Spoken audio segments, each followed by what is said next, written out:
World press freedom की बात करें, जिसे हम प्रेस स्वतंत्रता सूचकांक कहते हैं, उसमें जहां नॉर्वे दुनिया में नंबर 1 पर खड़ा है, वहीं भारत 180 देशों में 157 रैंक पर है। इसका मतलब तो बड़ा साफ है कि प्रेस फ्रीडम में भारत निचले स्थानों पर है। तो क्या वास्तव में भारत में पत्रकारिता को, प्रेस को स्वतंत्रता नहीं है? जो मेन स्ट्रीम मीडिया है वो सरकार की कई ऐसी बातों पर जहां आलोचना की जाती है, जहां पे प्रश्न पूछे जाने चाहिए, वहां पर मौन तो रहती ही है। अभी तमिलनाडु चुनाव के बाद एक आपने मुद्दा सुना होगा, जोसेफ विजय, सीएम और राहुल की फोटो एक साथ थी, और दूसरी तरफ पश्चिम बंगाल में शुवेंदु अधिकारी और प्रधानमंत्री मोदी की फोटो एक साथ थी। लेकिन जो लाइक थे, व्यूज थे, वो बहुत ज्यादा जोसेफ विजय वाले थे। और लेकिन कुछ देर बाद एक्स उसे बैन कर देता है। आपके प्रधानमंत्री मुश्किल सवालों का जवाब कब देंगे?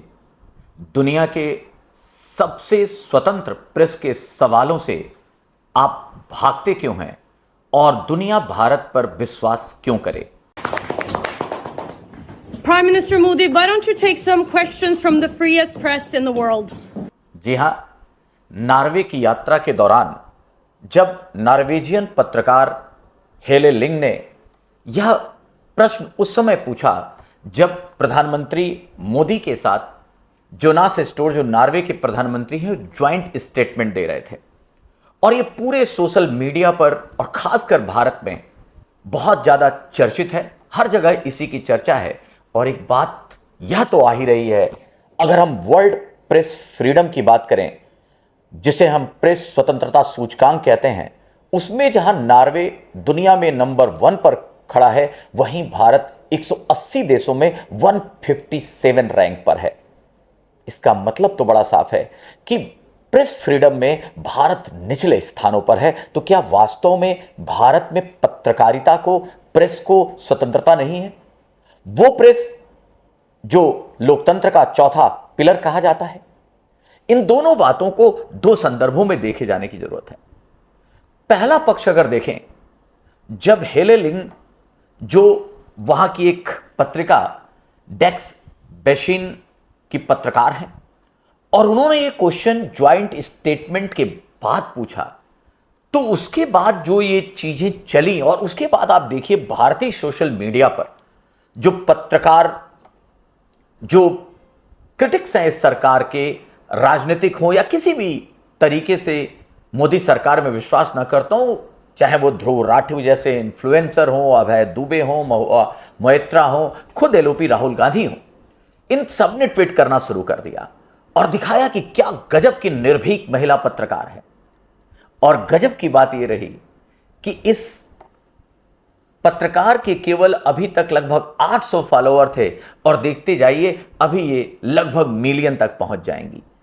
जो पत्र है जिसकी ये पत्रकारिता से जुड़ी हैं, जो मैंने नाम लिया डेक्स बेशिन, उसका भी 22 के, आप समझिए केवल 22,000 फॉलोअर हैं। वो भी कितनी तेजी से बढ़ेगा, चर्चा में आने का एक बहुत अच्छा मौका तो इस मोमेंट ने दे ही दिया। पहला पक्ष देखते हैं कि आखिर वास्तव में जो हमारा प्रेस है भारत का, उसमें संशय तो जरूर है। एक तरफ आप देखिए झालमुड़ी की जब प्रचार की बात होती तो पूरा मीडिया विश्व की सारी सारगर्भिता को छोड़ते हुए, महत्वपूर्ण मुद्दों को छोड़ते हुए झालमुड़ी अभियान पर लग जाता है। स्टूडियो में झालमुड़ी के स्टॉल लगते हैं और पत्रकार बांटते हैं, तो एक ड्रामा टाइप की चीजें दिखती हैं। कई बार तो ऐसा हुआ कि सरकार ने कोई बात की और तारीफें शुरू हो गई, और पता चला कुछ दिन बाद सरकार ने उसी बात से वापस ले लिया, उसी बात को वापस ले लिया। तो फिर इनके सामने एक वैक्यूम क्रिएट हो जाता कि अब क्या करें, लेकिन फिर भी इसे मास्टर स्ट्रोक बताया जाता है। और इस तरह से एक चीज तो साफ दिखती है, जो मेन स्ट्रीम मीडिया है वो सरकार की कई ऐसी बातों पर जहां आलोचना की जानी चाहिए, जहां पे प्रश्न पूछे जाने चाहिए, वहां पर मौन तो रहती ही है, और ऐसा समर्थन करती है कि हर बात मास्टर स्ट्रोक जैसा हो। नो डाउट पॉजिटिव बातें होती हैं, लेकिन हर बात पॉजिटिव हो, इस बात से हटकर प्रेस को सवाल पूछना चाहिए और जहां कमियां हो उसकी आलोचना भी बड़ी ही खुलेआम करनी चाहिए। उदाहरण देखिए, अभी प्रधानमंत्री ने दुनिया की स्थितियों को देखते हुए कहा बहुत बुरा दौर आने वाला है, आप सोना मत खरीदिए, विदेश यात्रा पे मत जाएं।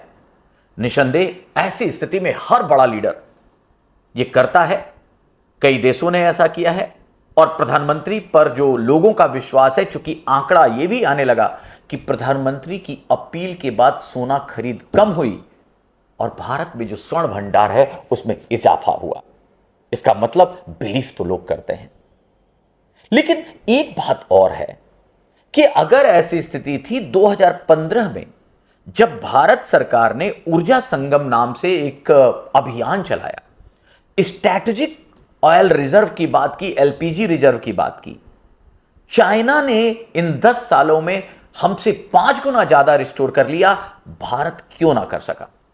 यह वही वर्ष था जब गिव इट अप नाम से प्रधानमंत्री मोदी जी ने कहा कि जो सक्षम लोग हैं वो सब्सिडी छोड़ दें एलपीजी पे। लोगों ने किया, विश्वास था। लेकिन उस एलपीजी को छोड़ा तो डिमांड सप्लाई के बीच क्या गैप कम हुआ? उज्ज्वला स्कीम के बाद जो गरीबों के पास गैस सिलेंडर पहुंचाए गए, उसके बाद क्या हमने उतनी व्यवस्था की? तो यहां तो सरकार कहीं ना कहीं आलोचना का पात्र है। उसने सोच रखा था, 2015 से ऐसी स्थितियां उभर रही थी। अच्छी बात है, स्ट्रैटेजिक टीम थिंक टैंक ने सोचा कि हमारा अपना स्ट्रैटेजिक रिजर्व होना चाहिए, बहुत अच्छे अभियान चले। लेकिन 10 सालों में रिजर्व बढ़ा क्यों नहीं, इस पर जवाब तो देना चाहिए। आखिर चाइना ने इतने बढ़िया अगर अभियान से अपने आप को आगे बढ़ाया, तो हमारी जो रफ्तार है किसी भी इस तरह की स्ट्रैटेजिक चीजों को प्राप्त करने की, वो इतनी धीमी क्यों है? कछुआ चाल से चलेंगे तो हम कैसे 2047 तक विकसित देश बन पाएंगे? ऐसे प्रश्न क्यों नहीं पूछे मीडिया ने? इसमें कोई शक नहीं कि ईरान, इजरायल और अमेरिका के युद्ध में यह आपदा है, भारत उसमें शामिल नहीं है। और आपदा आई, ग्लोबल सप्लाई चेन प्रभावित हुआ। हम एक्सपोर्ट नहीं करते, हम इंपोर्ट कंट्री हैं, खासकर अगर क्रूड ऑयल की बात करें। ऐसे में पूरी ग्लोबल सप्लाई चेन डिस्टर्ब है, इन्फ्लेशन का खतरा है। और प्रधानमंत्री की बात नकारी नहीं जा सकती। लेकिन ये अचानक से पहले जब 15 में हम लोग ऐसा सोच चुके, तो 10 साल में हमारा वो रिजर्व क्यों नहीं बढ़ा, कमी कहां रह गई? ये जवाब जरूर देना चाहिए था और प्रेस को ये सवाल पूछना चाहिए था। तो अगर हेले लिंग जैसे पत्रकारों ने ये पूछा कि आप मुश्किल सवालों का जवाब क्यों नहीं देते, और भारतीय पत्रकारिता पर भी जो प्रश्न, हमारी मीडिया पे जो प्रश्न खड़ा हुआ है, इसको लेकर एक गंभीर एक तरह से प्रश्न खड़ा होता है, समस्या खड़ी होती है और मीडिया को इस रोल में आना चाहिए। एक और बात, अगर हम लेकिन ये एक ग्रे पक्ष को छोड़ते हुए दूसरा पक्ष देखें, पूरा वर्ल्ड और खासकर जो मैंने कहा इंटरनेट हेलेलेंस और इस सोशल मीडिया और भारत की प्रेस फ्रीडम पर जो घिरा हुआ है, सबसे पहले यह देखना चाहिए था कि क्या प्रधानमंत्री को हर जगह जवाब देना ही चाहिए? क्या यह सस्ती लोकप्रियता के लिए किया गया प्रोपेगेंडा तो नहीं था, एक प्लांट तो नहीं था? आने वाले समय में यह चीजें भी आपको दिखने लगेंगी। पहली चीज यह है कि क्या प्रधानमंत्री इंडिया और प्रधानमंत्री नॉर्वे ने ज्वाइंट स्टेटमेंट के बाद प्रश्न लेना था क्या? और पत्रकारों के प्रश्न लेना था, तो क्या नॉर्वे के प्रधानमंत्री जोनास स्टोर ने प्रश्न लिया था? तो इसका आंसर है नहीं। पहले उस प्रोटोकॉल, आखिर उस समय क्या बात थी, और ज्वाइंट स्टेटमेंट देने के बाद जब वो जाने लगे, तब इस तरह आप अगर सोशल मीडिया में इस रील को देखेंगे तो प्रश्न, जब वो स्टेटमेंट, ज्वाइंट स्टेटमेंट पूरा हो जाता है, प्राइम मिनिस्टर मोदी जब जाने लगते हैं और तब जाकर ये क्वेश्चन पूछा गया, तो थोड़ा तो लगता है कि इसके पीछे लोकप्रियता और सस्ती लोकप्रियता भी कोई ना कोई हथकंडा है। उसके बाद अगर बात को देखें, इसमें कोई शक नहीं, बहुत अच्छा होता अगर जवाब दे दिया जाता, लेकिन प्रोटोकॉल्स होते हैं। यह ज्वाइंट स्टेटमेंट का मुद्दा है, दो प्रधानमंत्री, मिनट टू मिनट प्रोग्राम बड़ा सुरक्षित होता है, स्ट्रक्चर्ड होता है। दूसरी बात, उसी समय हमारे MEA, ministry of external affairs, विदेश मंत्रालय ने शाम को प्रेस कॉन्फ्रेंस रखा और उस पत्रकारिता को भी आमंत्रित किया गया, उन पत्रकार साहबिया को भी आमंत्रित किया गया।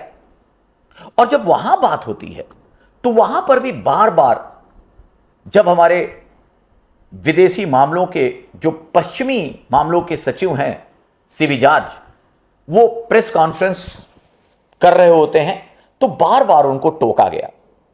और यह बात जरूर दिखती है कि क्वेश्चन का आंसर जानना कम और अपनी बात को रखना, मीडिया में चर्चित होना, यह ज्यादा इंपॉर्टेंट था। और यहां तक कि सीबी जॉर्ज साहब को यह कहना पड़ा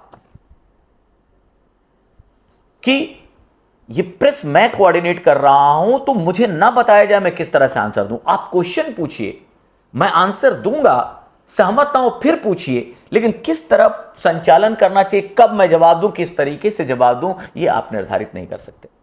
Hi, my name is Hella. I'm come from the Norwegian newspaper Dagsavisen. I am wondering, as we strengthen our partnership, why should we trust you? Can you promise that you will try to stop the human rights violations that goes on in your country? And also, will the Prime Minister start taking critical questions from the Indian press at some point in the future? And also, if possible, I would like you to answer straight away. Okay. Right now. Like now. Please, we have a question there. But I might also have follow-up questions, so it would be Please. better if you answer We right have away and then question. I can follow up. I'm conducting the press conference. हेले लिंग ने यह भी प्रश्न उठाया कि क्या मानवाधिकारों का उल्लंघन भारत में रुकेगा, भारत पर विश्वास कैसे किया जाए।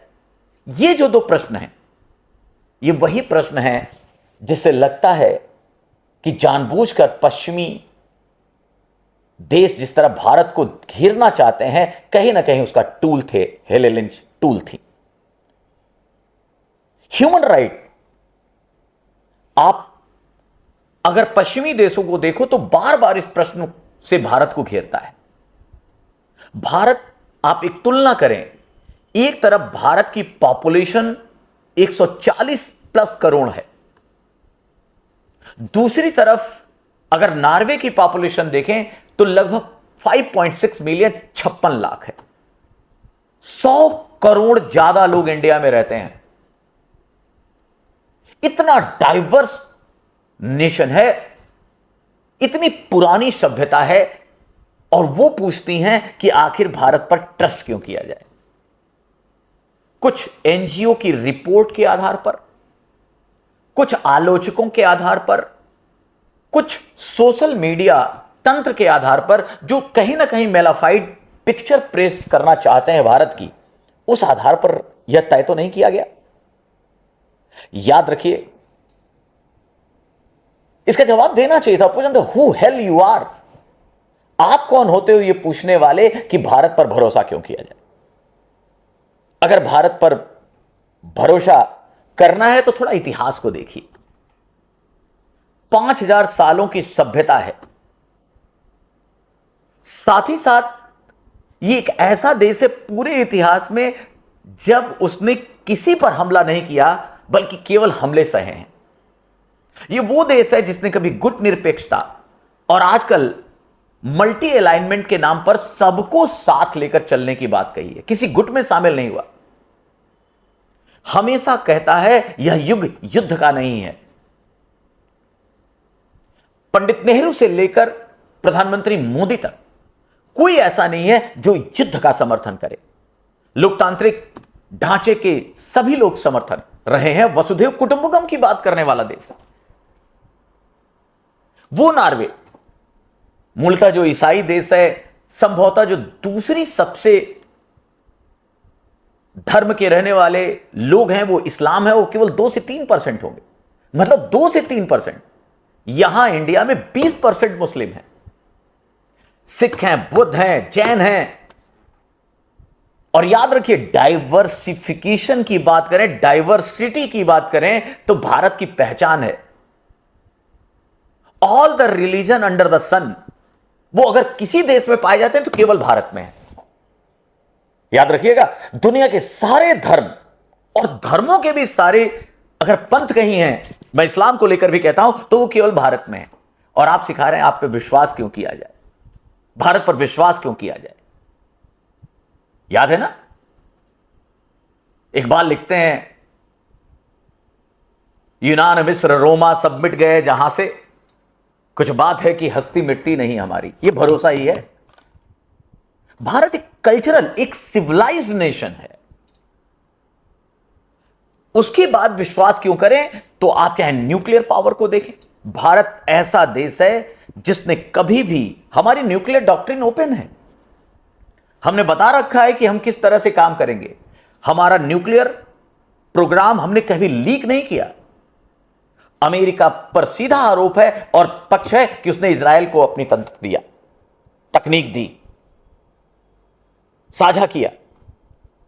चाइना ने ऑब्वियसली पाकिस्तान और नॉर्थ कोरिया को कैसे पहुंचा छुपा नहीं है, ईरान में कैसे गया ये छुपा नहीं है। कोविड-19 के समय जब सब देश अपने लोगों को बचा रहे थे, भारत ने कोविड-19 जो वैक्सीन, जिसे हम वैक्सीन डिप्लोमेसी, सबका दिल जीता। जब अर्थक्वेक आता है या कोई भी इमरजेंसी साउथ एशिया पड़ोसी देशों में आती है, सबसे पहले मदद करने वाले देशों में कौन जाता है? तो ये बहुत सारी ऐसी बातें हैं।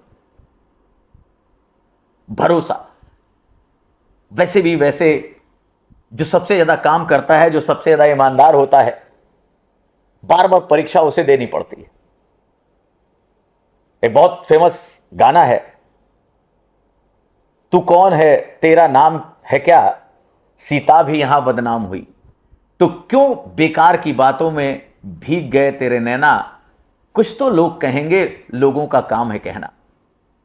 कहने दीजिए, लेकिन ऐसी बातों को अगर वर्ल्ड फोरम पर यह बात आ रही है कि what is the actual status position of human rights in India, हमें खुल के आना चाहिए।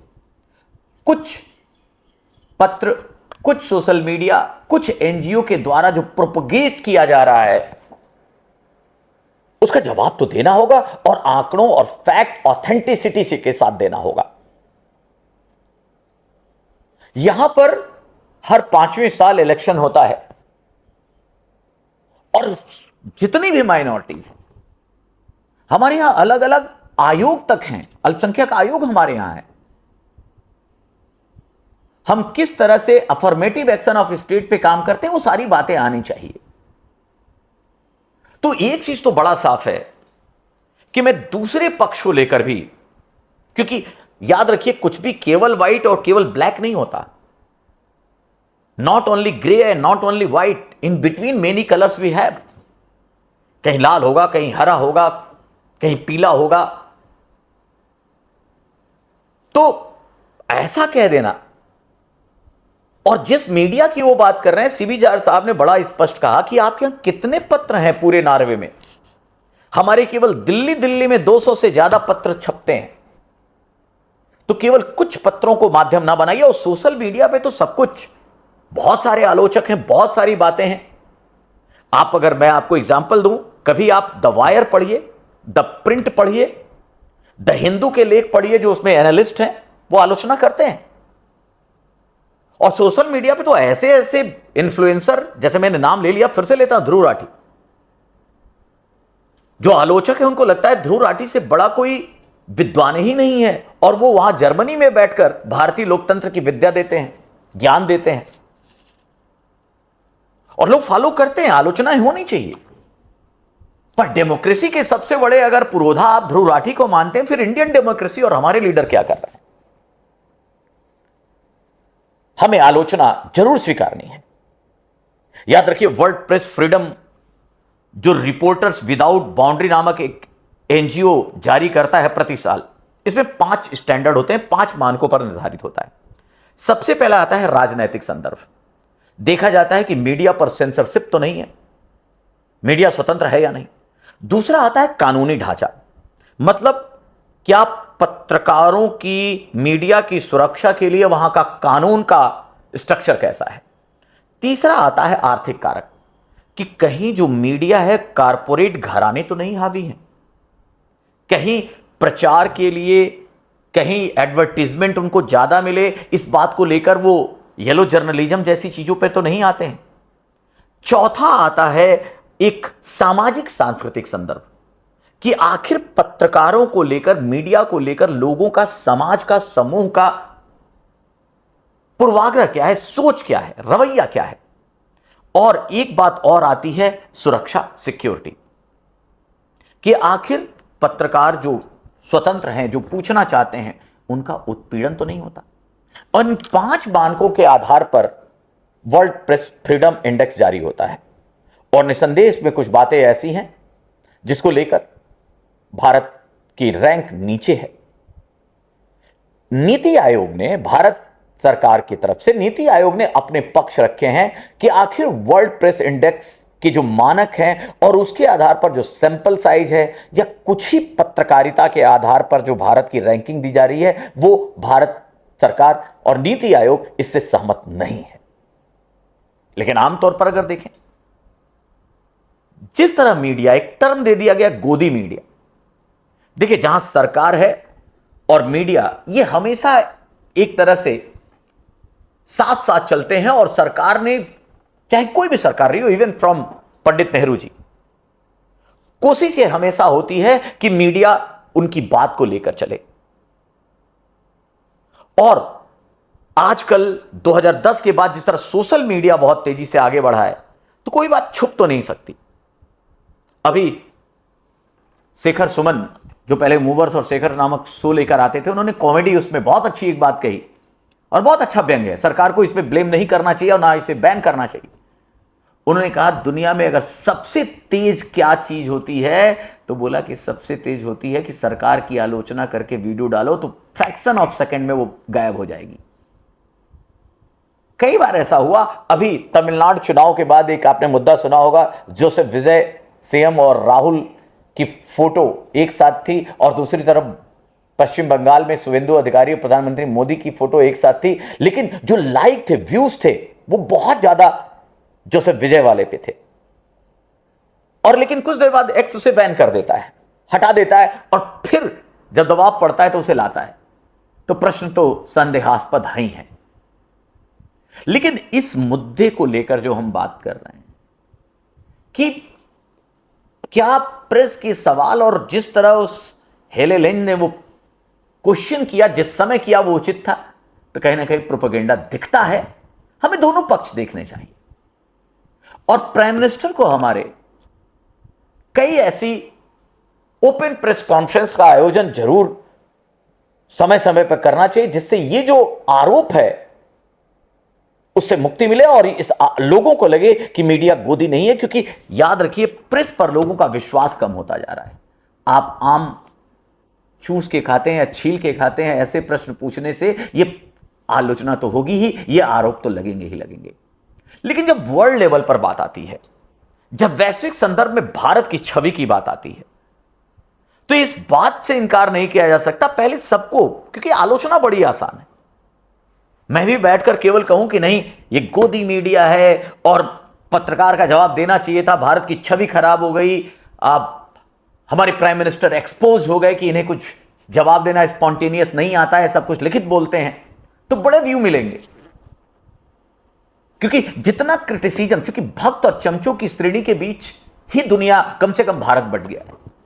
कोई भी बात सुनता नहीं है, ये जेनजी खासकर बहुत जल्दी में है। सारे आयाम देखे जाने चाहिए। अगर सरकार की तारीफ करने का मतलब मोदी भक्त होना, सरकार का भक्त होना ही नहीं है। आप ये देखिए, उसमें आपने भारत सरकार की आलोचना कीजिए, लेकिन अगर पूरे भारतीय, आप मानेंगे क्या कि मानवाधिकारों का उल्लंघन होता है? हम निचले पायदान पे अफगानिस्तान जैसे देशों के साथ हैं। क्या हमारे यहां जो प्रेस है, क्या हम सोशल मीडिया पर प्राइम मिनिस्टर के खिलाफ बहुत कुछ बातें नहीं बोल पाते? क्या सब पे बैन है? ऐसे बहुत सारे इन्फ्लुएंसर्स हैं जो केवल इसी के नाम पर मिलियन कमा रहे हैं। तो ये दोनों पक्ष लेने चाहिए। मैं इस बात से मैं कंक्लूड करते हुए कहता हूं कि कहीं ना कहीं यह बात जरूर दिखती है कि हेले लिंग जिस तरह से ज्वाइंट स्टेटमेंट देने के बाद, और जब वहां के प्रधानमंत्री ने भी कोई प्रश्न पत्रकारों से नहीं लिया, और जब जाने लगे तब क्वेश्चन पूछना और उसे उछालना और उसे एक्स पर रील के रूप में डालना। और याद रखिए, कहा जाता है पिछले 8 सालों से वो बहुत एक्टिव नहीं थी अपने एक्स पे, और अचानक इतना एक्टिव हो जाना तो संदेह तो पैदा करता है। हर जगह प्रधानमंत्री का जवाब देना यह भी सही नहीं है, क्योंकि प्रोटोकॉल्स होते हैं। विदेश और मामले और कूटनीति बड़ा ही एक तरह से संवेदनशील विषय होता है। लेकिन दूसरी तरफ अगर हम भारतीय मीडिया की बात करें तो निसंदेह प्रश्न तो उठता है। कई बार ऐसी ऐसी चीजें दिखाई जाती हैं जिससे लगता है कि मीडिया अपना रोल भूलकर, मीडिया वास्तविक प्रश्नों को छोड़कर और बेकार की और एक तरह से सरकार के इर्द गिर्द घूमने का प्रयास करती है, जिससे उसे हो सकता है कोई ना कोई तोहफा मिले, इनाम मिले। तो इन सबके बीच में सबसे ज्यादा जो जरूरी है, अगर इसने प्रश्न उठाया है कि एक बार प्रेस को, भारतीय मीडिया को अपने आप को देखे जाने की जरूरत है। लेकिन इस पूरे मुद्दे के पीछे जो प्रोपेगेंडा है, उस बात से भी इनकार नहीं किया जा सकता।